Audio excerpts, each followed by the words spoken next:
Assalamualaikum warahmatullahi wabarakatuh. Salam sejahtera bagi kita semua. Jumpa kembali bersama kami Bunga Rampai TV.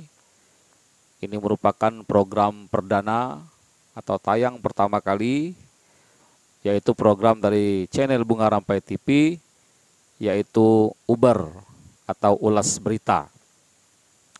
Para pemirsa Bunga Rampai TV yang kami hormati dan kami muliakan, pada saat ini lagi panas-panasnya berita tentang akan dirumahkan seluruh tenaga honorer yang ada di Indonesia, mulai dari honorer pusat sampai dengan honorer daerah.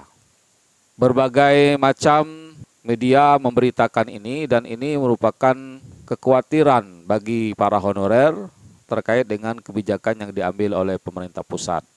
Dilansir dari laman berita kompas.com pada tanggal 22 bulan 1 2022 yang berjudul "Begini Kejelasan Nasib Honorer yang Tak Dipakai Lagi Mulai 2023". Status honorer akan selesai pada tahun 2023 atau honorer 2023 dihapus, sehingga tidak ada lagi pegawai berstatus honorer di instansi pemerintahan, baik instansi pusat maupun daerah. Pemerintah melalui Kementerian Pendayagunaan Aparatur Negara dan Reformasi Birokrasi atau Kemenpan RB menyatakan setelah honorer dihapus, status pegawai pemerintah mulai 2003 nanti hanya ada dua jenis, yakni pegawai negeri sipil atau PNS dan pegawai pemerintah dengan perjanjian kerja atau P3K. Baik PNS maupun P3K kemudian disebut aparatur sipil negara atau ASN. Instansi pemerintah bisa merekrut pegawai namun dengan skema outsourcing atau alih daya seperti untuk memenuhi tenaga kebersihan dan keamanan. Dikutip dari laman resmi Kemenpan RB, salah satu hal yang menjadi kekhawatiran pemerintah adalah rekrutmen tenaga honorer yang tak berkesudahan oleh instansi pemerintah daerah. Begitu juga seperti yang diberitakan atau dilansir dari laman berita merdeka.com pada tanggal 4 Juni tahun 2022 yang berjudul "Fakta Wajib Dibaca Seputar Rencana Penghapusan Tenaga Honorer Mulai 28 November 2023". Pemerintah resmi akan menghapus status pegawai honorer mulai 28 November 2003. Dasar hukumnya ialah aturan bernomor B/5M.M.02.03/2022 yang resmi diundangkan pada 31 Mei 2022, di mana peraturan pemerintah nomor 49 tahun 2018 tentang manajemen P3K diundangkan pada tanggal 28 November 2018. Dengan demikian, pemberlakuan 5 tahun sesuai pasal 99 ayat 1 jatuh pada tanggal 28 November 2023 yang mewajibkan status kepegawaian di lingkungan instansi pemerintah terdiri dari dua jenis kepegawaian, yaitu PNS dan P3K.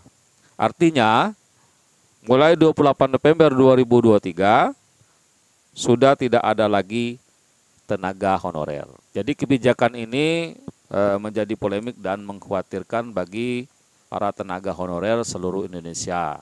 Nah, kita sebagai masyarakat maupun pemerintah harus arif dan bijaksana untuk menyikapi tentang kebijakan ini.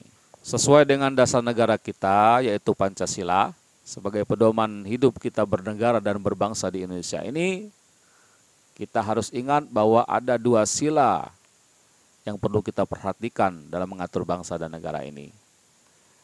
Yang pertama yaitu sila kedua, kemanusiaan yang adil dan beradab. Kemudian sila kelima yang berbunyi keadilan sosial bagi seluruh rakyat Indonesia. Nah, ini perlu kita perhatikan. Jadi apapun yang kita lakukan, kebijakan apapun yang kita lakukan harus berpijak dan memperhatikan butir-butir yang tertanam dalam sila Pancasila. Nah, apa yang perlu kita perhatikan dengan kebijakan ini. Dan kita harus ingat, ada beberapa hal yang perlu kita pertimbangkan dan kita perhatikan. Yang pertama, tenaga honorer ini ada yang mereka sudah lama bekerja. Artinya mereka ini sudah berjasa, bertahun-tahun ya berjasa dengan negara dan bangsa ini. Ada yang bahkan mungkin sudah puluhan tahun dia bekerja di negara ini, bekerja di instansi pemerintahan. Nah, dengan ada kebijakan ini, tentunya dia berdampak. Apakah nanti dia dapat P3K atau lulus PNS itu belum tentu. Ya, nanti akan kita bahas berikutnya. Kemudian yang kedua, mereka ini bersyukur dan bangga bisa bekerja dan mengabdi dengan negara. Kita sering melihat ada tenaga kesehatan dan tenaga pengajar, bahkan dia rela bekerja di tempat terpencil dengan gaji yang tidak seberapa, bahkan ada cuma gajinya 150, 300, 200 ribu. Tapi mereka rela, mereka tetap bersyukur. Dan memang niatnya untuk mengabdi kepada bangsa dan negara ini. Nah, ini orang seperti ini harus kita hargai, perlu kita perhatikan. Yang seperti ini harus kita perhatikan. Tidak banyak orang yang bisa, orang yang mampu, orang yang sanggup melaksanakan tugas. Ada guru SD di tempat yang terpencil dengan gaji tidak seberapa, bahkan guru PNS pun banyak yang tidak mau mengajar di situ, tapi dia sanggup dengan jalan yang terjal, dengan medan yang berliku-liku, medan yang luar biasa susah, tapi mereka sanggup untuk mengajar di sana. Mereka sebagai tenaga honorer, ya itu perlu kita perhatikan. Kemudian yang ketiga, mereka ini disekolahkan oleh orang tuanya dengan susah payah. Ada yang mungkin tamat SMA, ada yang jadi sarjana. Ya, itu berharap kalau mereka itu bisa bekerja dan bersyukur orang tua mereka ini anaknya sudah diterima di instansi pemerintah.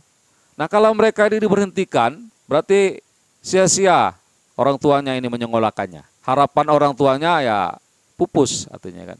Memang ada yang mengatakan cari tempat lain aja bekerja banyak. Itu kata orang ya kan. Katanya, nah, itu katanya. Belum tentu. Tapi mereka bersyukur, orang tua mereka bersyukur sudah bisa diterima sebagai honorer. Ya, ini perlu kita perhatikan. Kemudian yang keempat, mereka juga mau menyambung hidup. Nah, mereka punya keluarga, mereka punya kebutuhan. Jadi kalau mereka diputuskan, dirumahkan, berarti mereka menganggur. Kemana mereka harus bekerja, gitu kan? Kemudian yang kelima, sulitnya mencari pekerjaan. Nah, zaman sekarang ini, angkatan kerja dengan lapangan kerja itu sangat jauh. Tidak seimbang antara angkatan kerja dengan lapangan kerja. Tenaga kerja dengan lapangan kerja itu tidak seimbang. Jadi sulitnya untuk mencari pekerjaan saat ini. Nah, ini perlu kita perhatikan. Oleh karena itu, sebaiknya seperti apa solusinya untuk menangani tenaga honorer ini? Tadi sudah saya sampaikan, kita harus ingat dan kita perhatikan butir Pancasila, sila kedua dan sila kelima. Kemanusiaan, sila kedua, kemanusiaan yang adil dan beradab. Sila kelima, keadilan sosial bagi seluruh rakyat Indonesia. Coba kita bayangkan kalau seandainya kita dalam posisi honorer ini, atau keluarga kita, atau diri kita sendiri yang merasakan, kalau seandainya kita jadi posisi sebagai honorer ini, mereka sudah bertahun-tahun bekerja, bahkan mereka ikhlas bersyukur dengan pekerjaannya, bahkan menikmati, walaupun dengan gaji yang tidak seberapa, tapi mereka bersyukur dan bersemangat untuk bekerja mengabdi kepada bangsa dan negara ini. Tahu-tahu diputuskan, dirumahkan. Coba kalau seandainya kita, seperti apa perasaan kita? Jadi ingat, Pancasila butir kedua dan butir kelima ini. Jangan kita hanya berbicara saya Pancasila saja, tapi aplikasinya dalam kehidupan sehari-hari itu perlu kita terapkan dalam kehidupan kita berbangsa dan bernegara ini. Nah, sebaiknya kalau menurut saya, nanti silakan para pemirsa Bunga Rampai TV beri komen di bawah, mungkin ada solusi lain. Siapa tahu ada solusi yang terbaik buat honorer kita ini. Jadi kalau menurut saya, yang pertama, lebih baik honorer ini jangan dirumahkan, biarkan saja. sampai pada waktunya nanti mereka ikut tes P3K atau PNS.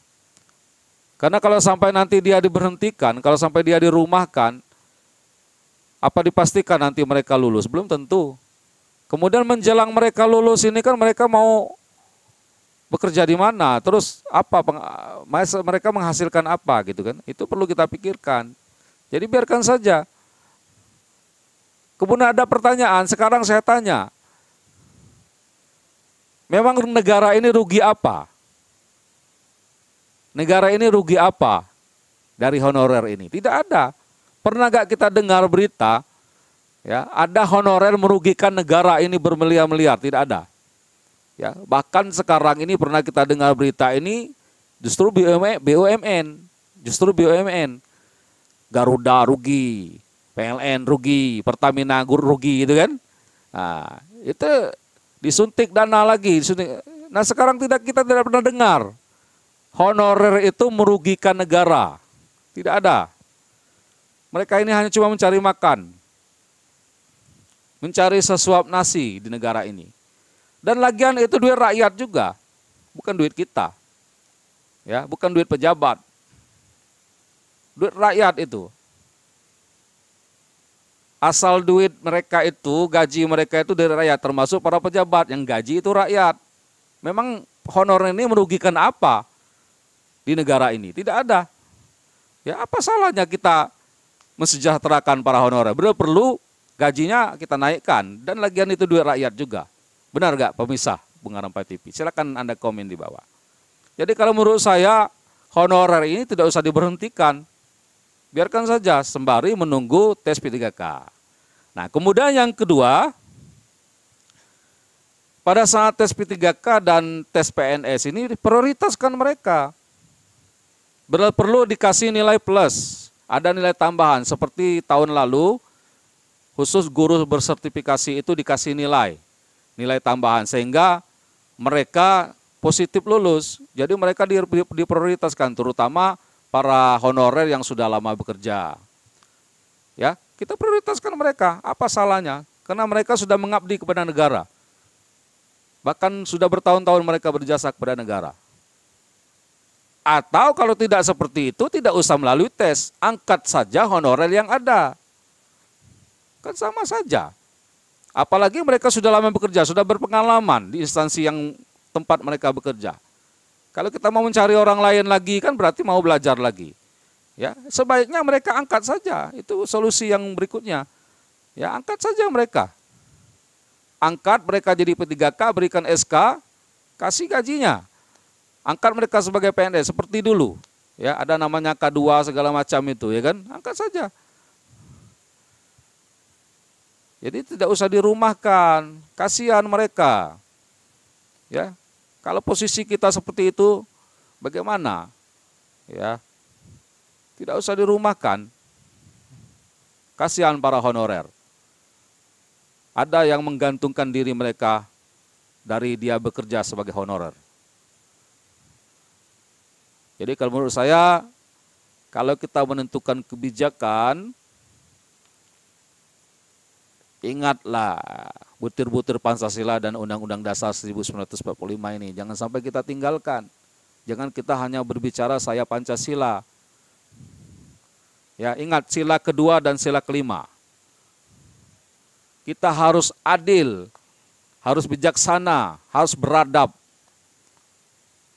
untuk menentukan kebijakan kepada rakyat Indonesia ini. Silakan nanti para pemirsa kasih komen di bawah. Bagaimana menurut pendapat Anda tentang statement saya ini? Apakah Anda setuju atau Anda menolak? Atau ada solusi lain yang terbaik buat honorer kita? Jadi demikianlah Uber kita hari ini atau ulas berita ini.